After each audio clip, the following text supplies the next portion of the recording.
Bentornati a Scoring for Films da Vito Lorè e Fabrizio Campanelli, che oggi vi parlano degli Oscar francesi. Sì, perché sai che l'ho fatto, il mio cuore batte. Il tuo cuore batte sulla Senna. E allora, per far piacere al tuo cuore, o alla Bastiglia, anche alla Bastiglia, per far piacere a Fabrizio, oggi vi raccontiamo delle grandi e immortali melodie del cinema francese che ha vinto gli Oscar.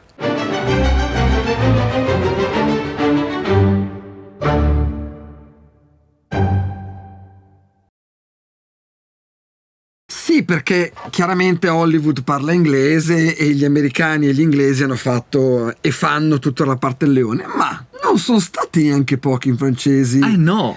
Poi magari devo trovare anche parlare un giorno degli italiani e dei tedeschi, magari vediamo. E i francesi che hanno portato a casa una statuetta, quindi non solo candidati, ma non sono così pochi. No. E oggi li vediamo in ordine rigorosamente cronologico.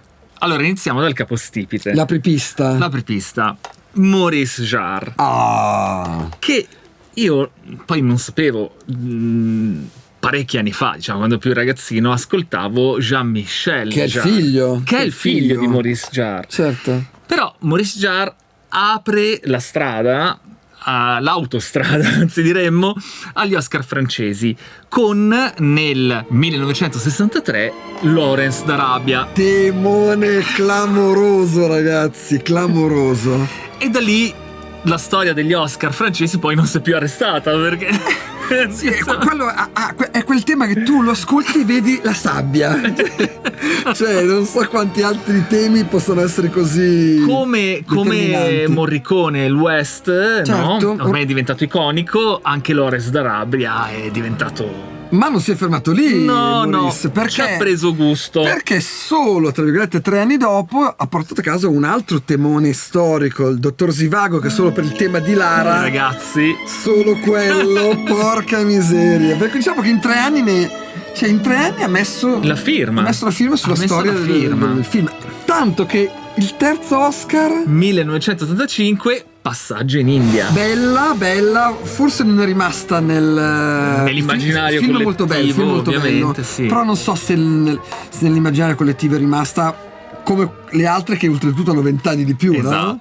Però ciò che è rimasto è il prenderci gusto ai francesi, perché nell'85 ok, Jarre ha rivinto, ma nel frattempo ci sono stati altri. Tra il 63 e l'85 ci sono stati altri, e poi anche dopo. Quindi andiamo a vedere subito dopo il primo di Jarre. 1969, Michel Legrand, anche lui mette lo zampino e porta a casa l'Oscar, stavolta non per la colonna sonora ma per la migliore canzone originale. È un Oscar, cioè a me se me lo danno non lo ridò indietro per la canzone originale del caso Thomas Crown. Esatto, che ha una bellissima colonna sonora che facciamo anche vedere tra l'altro in una scena molto particolare della masterclass con Max Privitera, perché è una scena particolare dove l'azione, il montaggio viene tutta eseguita sulla punteggiatura della musica.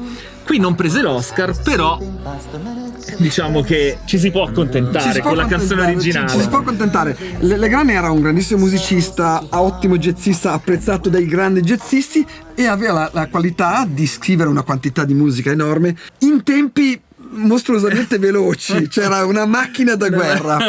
E così come dopo 3 anni Jarre ha portato a casa il secondo, anche lui 3 anni dopo, nel 72, cosa porta a casa? Con l'estate del 42 l'Oscar, ma questa volta come miglior colonna sonora. Ok, ci sta. E nel 1984 passano qua una dozzina d'anni.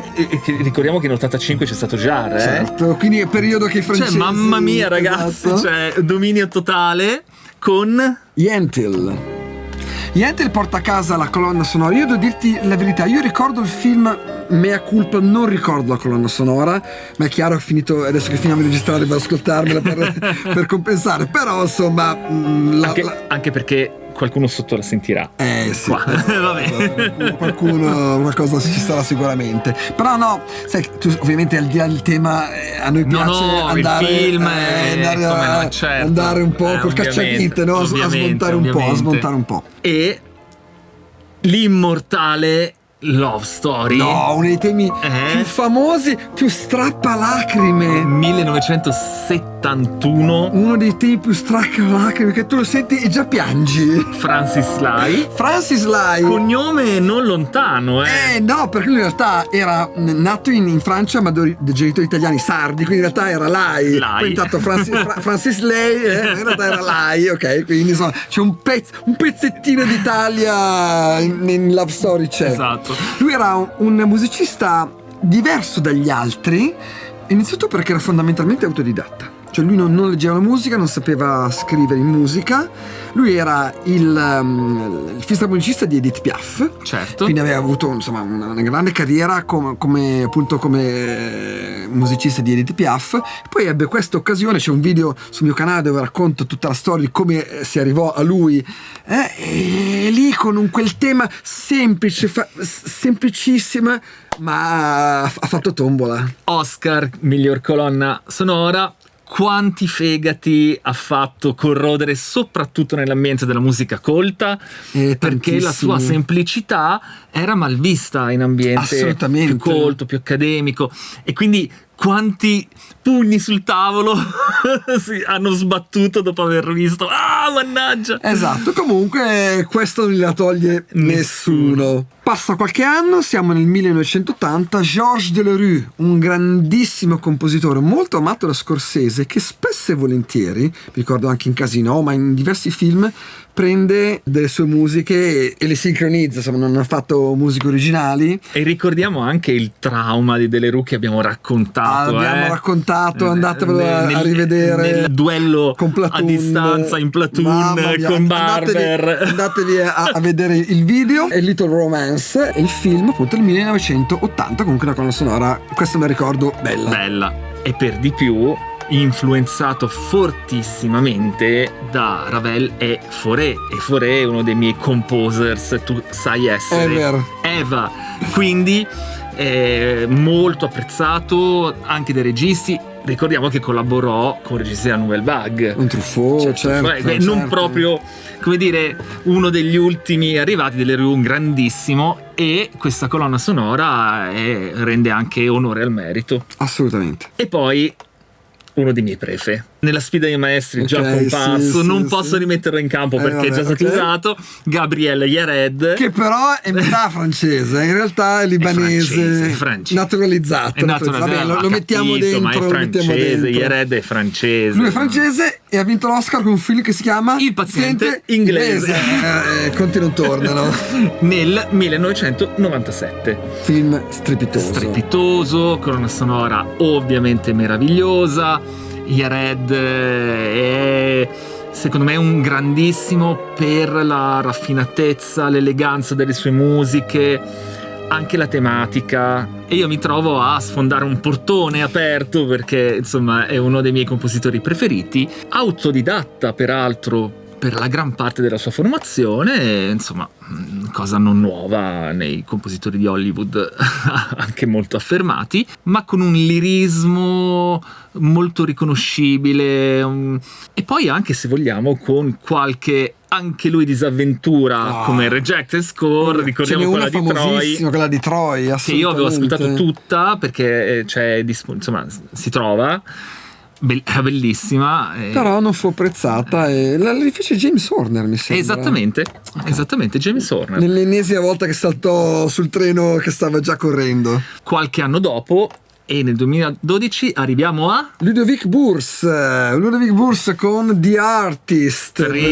Strepitosa. Bella. The Artist, strepitoso il film, perché poi il film è musica. Quasi muti, in bianco e nero, è fantastico. È un capolavoro. The Artist è un Andatevelo a vedere assolutamente. La musica non poteva non vincere, cioè la musica doveva vincere l'Oscar perché è una delle musiche più belle veramente degli ultimi decenni, a mio parere.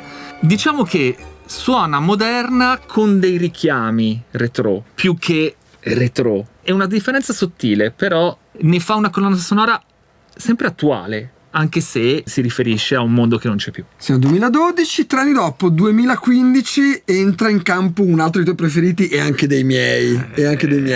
Alexandre Desplat, grande Desplat, con una colonna sonora che io ho amato tantissimo, così come il film l'ho amato tantissimo, che è The Grand Budapest Hotel. Io seguo Desplat da quando era piccino così. L'hai visto crescere? L'ho visto crescere, anzi l'ho cresciuto io. Esatto. Colonna sonora incredibilmente coraggiosa, perché ha comunque quella parte di ironico, anche un po' di grottesco, evidentemente. Semplice tutto sommato, ma geniale, fresca. Mi è piaciuta tantissimo. Non so se è la sua colonna sonora più bella, Grand Budapest Hotel. Ne ha fatte talmente tante belle, conosciamo tantissimo, che a un certo punto non poteva anche lui non vincere sto Oscar per la colonna sonora. Invece 3 anni dopo lo rivince, ma con una musica completamente diversa. La forma dell'acqua. La forma dell'acqua, regia di Guillermo del Toro. Esatto. È insomma veramente una bella colonna sonora. Anche se devo dire, strizzava un po' l'occhio all'Ennio nazionale in tanti punti, Ci avevo fatto anche un video tanto tempo fa. Diciamo il carattere europeo emerge, ed è quella cosa probabilmente che lo ha anche definito negli Stati Uniti, no? Assolutamente. Allora, Desplat prima di andare negli Stati Uniti aveva fatto più di 100 colonne sonore in Francia, quindi vuol dire il mestiere ce l'aveva. Però credo che lui abbia fatto sempre questa cosa molto intelligente. Non si è mai venduto per qualcosa che non è, cioè un compositore americano. No, esatto. Sempre fatto del suo essere europeo, francese, comunque una cosa importante, no? E anche in Harry Potter, negli ultimi 2 capitoli, o se vogliamo vederlo nell'ultimo capitolo diviso 2, la colonna sonora io la trovo strepitosa, anche nei suoi momenti più poderosi, più aperti, però c'è sempre quel carattere un po' europeo che impedisce, se vogliamo, a volte in alcuni momenti di scivolare nella retorica facile. Giusto. Sempre molta personalità nelle sue colonne sonore. E arriviamo all'anno scorso. Esatto. 2025. Emilia Perez. Clément Ducol e Camille firmano la colonna sonora originale, ma vincono l'Oscar per la canzone El Mal, appunto per Emilia Perez, film in spagnolo, quindi anche qui abbiamo i mondi che si e Camille mischiano. È Camille. Cioè, loro sono compagni, ma si chiama Camille. Sono nome d'arte, esatto, non sono fratelli, cugini o altro. Insomma, sono compagni nella vita e compagni anche nella musica. Anche qui ci troviamo una colonna sonora completamente diversa di tutte quelle che abbiamo visto finora. Molto interessante, il film è un bel film, denso, che aveva preso 13 nomination e solo 2 statuette, però 13 nomination, tanta roba, La statuetta sulla canzone originale è tornata in Europa l'anno scorso. Bene, scrivete nei commenti se avete qualche altra score, non credo che ce ne siamo persi di che hanno vinto l'Oscar, però qualche altra composizione francese o di compositori francesi che per voi è particolarmente importante, a cui siete particolarmente legati. O se volete trasferirvi a Parigi, o se volete che vi raccontiamo, non so, cambiamo capitale, Berlino, in Oscar. Esatto, potrebbe anche essere che le prossime volte affrontiamo magari appunto i tedeschi o gli italiani, vedremo. La Svezia ultimamente con Goranson sta mettendo un po' di piedini una dietro l'altra. Esatto. Dopodiché, se avete ancora fatto, iscrivetevi al canale, lasciate hype, lasciate un like perfino se il video dovesse mai esservi piaciuto, e ci vediamo alla prossima puntata. Ciao a tutti. Ciao.